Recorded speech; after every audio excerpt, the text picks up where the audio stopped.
Mam, sasa huyu ndo bwanangu.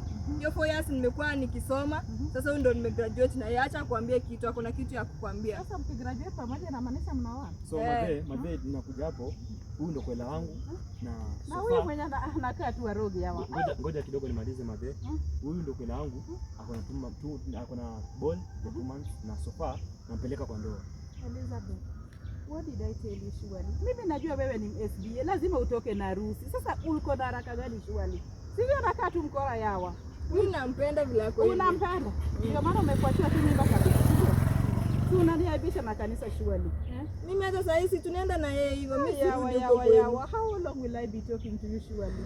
Si unisikilize tu msichana wangu yawa. Mama, sasa nimeolewa mimi. Endelea tu vile unataka, lakini baadaye usinirudie. You just go and go kabisa. Enda tu. Si utakuja kunyoa mtoto nywele? Sitaki kusikia mambo yenu. Ulianza kivyenyu mumalize kivyenyu. Sitakuja. Sasa mama, sitakuletea wajukuu. Sitaki, nilikuomba wajukuu at this age. Utaki wajukuu kijua yangu. Na watakuwa warembo, si unaona huyu good na mimi tunaweza make a good couple. Just go, umeniaibisha na kanisa.